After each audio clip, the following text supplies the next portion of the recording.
आज हम बात करेंगे when to see a doctor when you are not conceiving. अगर आप प्रेगनेंसी के लिए ट्राई कर रहे हो, कुछ समय हो गया है और आपको थोड़ी एंग्जाइटी बढ़ती जा रही है, तो क्या सही समय है गायनेकोलॉजिस्ट से मिलने का। मैं हूं डॉक्टर ज्योति मिश्रा, गायनेकोलॉजिस्ट। अगर आपको मेरे सजेशंस पसंद आते हैं तो please subscribe to my channel and share and like my videos.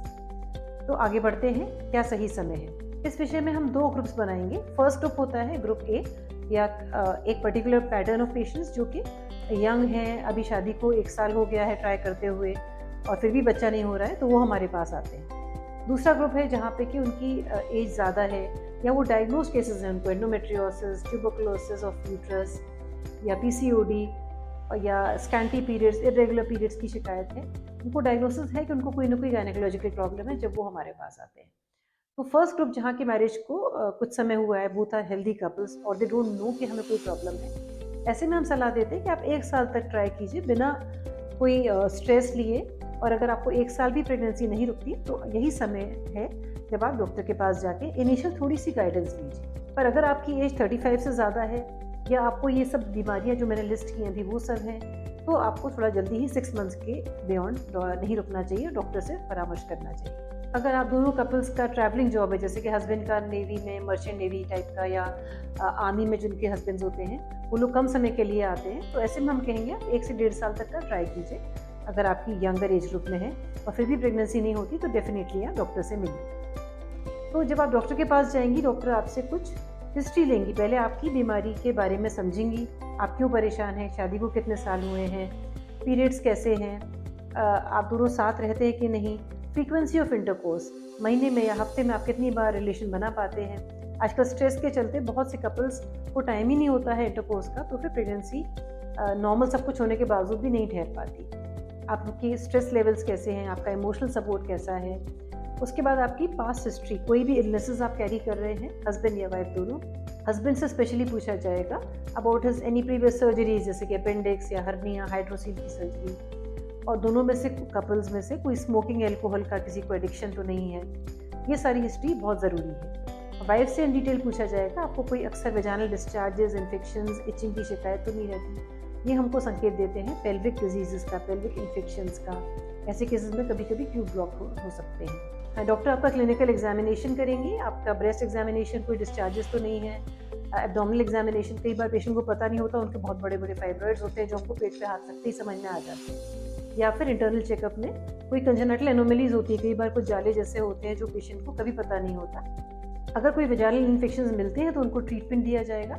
ऐसे में यूजुअली हम कपल को ट्रीट करते हैं, हस्बैंड एंड वाइफ दोनों को हम ट्रीटमेंट की दवाइयाँ देते हैं। उसके बाद डॉक्टर आपको कुछ बेसिक ब्लड टेस्ट और अल्ट्रासाउंड बताएंगी। अक्सर हम लोग ब्लड टेस्ट में कंप्लीट ब्लड काउंट, आपकी thyroid level, prolactin level, sugars और आपका ब्लड ग्रुप, रूबेला, ये सारे बेसिक टेस्ट करवाते हैं। और हस्बैंड के सीमेन एनालिसिस, क्योंकि सीमेन से हमको मेल का बहुत सारा इंफॉर्मेशन मिल जाती है।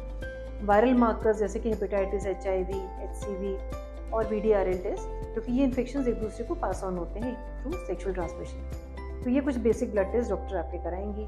डॉक्टर आपका हीमोग्लोबिन इलेक्ट्रोफोरेसिस, जो कि थैलेसीमिया ट्रेट जानने के लिए होता है, वो भी कराएंगी।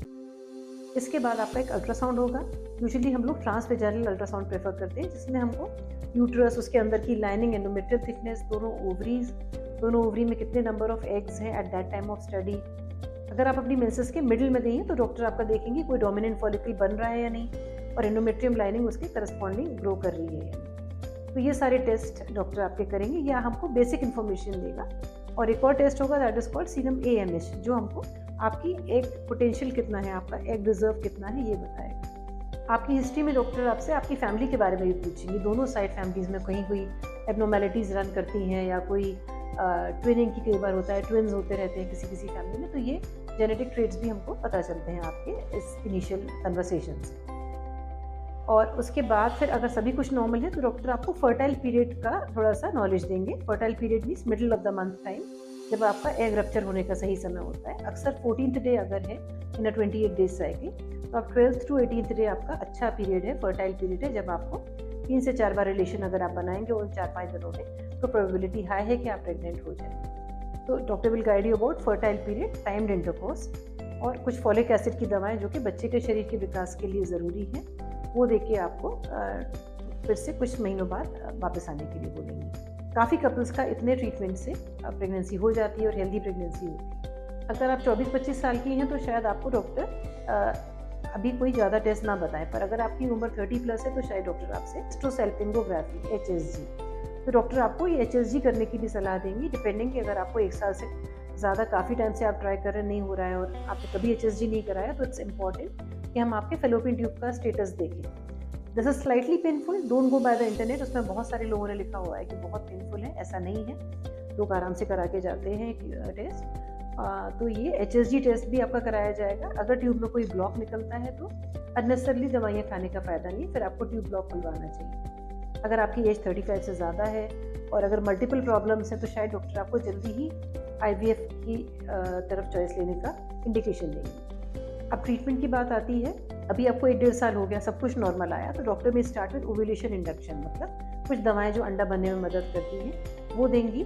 उसके बारे में हमने आपको आगे बताया हुआ है अपने अलग वीडियोस में कि कैसे हम ट्रीटमेंट फॉर इनफर्टिलिटी करते हैं, बट एक क्विक आपको मैं इसका इंफॉर्मेशन दूंगी।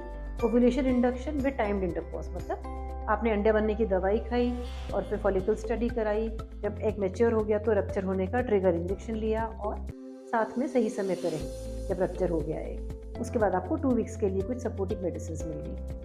अगर आपका 3 to 4 साइकिल्स में से प्रेगनेंसी नहीं हो रही तो next thing is IUI, intrauterine insemination. उसको भी हम लोग 3 to 4 साइकिल से ज़्यादा हम नहीं करते IUI, दैट इज प्रोबेबली अगर किसी को आनी है प्रेगनेंसी तो उसी में आ जाएगी, otherwise it's no use wasting time in IUI and then we go to IVF। So this is a stepwise protocol. ये हम धीरे धीरे आगे बढ़ते हैं ट्रीटमेंट में, from simple to complex, from reasonable to more expensive. Patients को किसी भी समय प्रेगनेंसी अचीव हो सकती है। अगर आपको काफ़ी समय हो गया ट्राई करते हुए तो प्लीज़ डरें नहीं डॉक्टर के पास जाने से, क्या पता आपकी कोई छोटी मोटी तकलीफ उनको पता चले, वो ट्रीट करें, आप जल्दी ही प्रेग्नेंट हो जाएं। And IVF is not the only answer. Patients डरते हैं हमको इंजेक्शंस लगेंगे, IVF होगा, डोंट वरी, उसके पहले भी बहुत सारे स्टेप्स हैं जहाँ आप डॉक्टर की थोड़ी सी गाइडेंस से प्रेगनेंसी अचीव कर सकती हैं। अगर आपको मेरा वीडियो पसंद आया है तो please share and like the videos and subscribe to my channel and wish you good luck. This is Dr. Jyoti Mishra once again. Goodbye to you all.